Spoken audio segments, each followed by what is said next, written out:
Opfindelse af nye lægemidler. Siden mennesket er blevet til, har der været idéer om medicin og helbredning af sygdomme.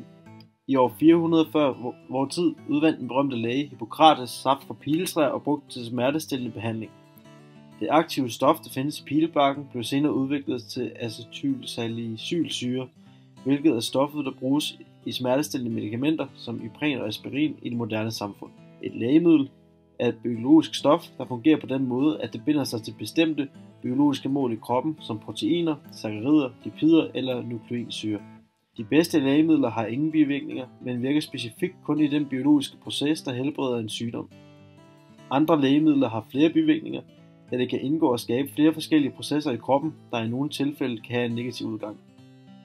Når der produceres lægemidler, er der derfor fokus på at finde medicamenter, der kun virker i den sammenhæng, hvor det har en helbredende effekt og ingen bivirkninger. Det kan særligt være en udfordring, når man skal finde lægemidler til hjernen, da den består af flere forskellige transmittersystemer, hvilket gør det udfordrende at finde en specifikke årsag til den sygdom, der nu er i hjernen, og derfor også, hvordan man kurerer sygdommen, fordi man ikke ved, hvad man skal kigge efter for at kurere den. Hjernen har også en selektiv barriere, der kontrollerer, hvad der kommer ud og ind, så derfor er det ikke sådan alle lægemidler, der ligesom kan komme ind og helbrede hjernen. I fortiden er medicin oftest blevet fundet i tilfældige sammenhænge. For eksempel, da penicillin blev fundet i første omgang, blev det fundet som et stof i en svamp, som man så fandt ud af at kunne dræbe bakterier. Og siden har man udviklet produktet for at optimere det. Men når man finder lægemidler i dag, bruger man ofte teknologi for at isolere hvilke biologiske stoffer, der kan have en effekt på forskellige cellekulturer. Man laver tredimensionelle modeller af receptorer eller enzymer for at finde ud af, hvordan man bedst kan ramme med et lægemiddel. Og lægemiddel bliver designet, så det kan binde sig til det biologiske mål i den grad, at det er betydning for målets normale funktion. Stoffer, som vil binde sig til en receptor og aktivere receptoren, de stoffer kalder man agonister, mens de stoffer, som hæmmer aktiveringen, kaldes antagonister. Og vi kan se her på figur 6,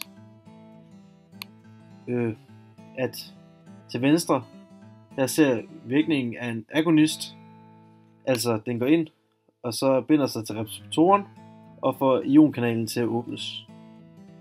Og til højre kan vi se antagonisten, hvordan den binder sig til receptoren, og så bliver ionkanalen, den forbliver lukket. Det er sådan forskellen på de to. På figur 7, der kan vi se det regulatoriske center. Molekyler binder sig og regulerer aktiviteten af enzymet på det her på enzym. Og så kan vi se, at produktet kommer ind, og substratet bliver delt og kommer ind. Og altså det her produktet og substratet kommer ind i det aktive center, hvor de binder substrater og katalyserer kemiske reaktioner. Så på den måde kan man se, at et lægemiddel, det er ligesom en nøgle, der skal passe ind i en proteinlås for at virke.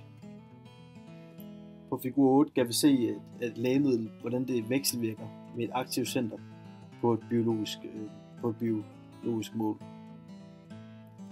Det vil sige, at lægemidler binder sig som regel i en lomme på proteinets overflade, og de bindinger kan enten være kovalente eller ikke kovalente. Hvis de ikke er kovalente binder lægemidler gennem svage intermolekylære kræfter, og der findes 4 typer af de her kræfter. Og så har vi noget om chirale lægemidler. Og så, som vi før har nævnt, så er lægemidlers opbygning, det har stor betydning for, hvordan de kan virke i kroppen, fordi det kommer lidt an på, hvordan de kan binde sig. Og det er fordi alle lægemidler er chirale.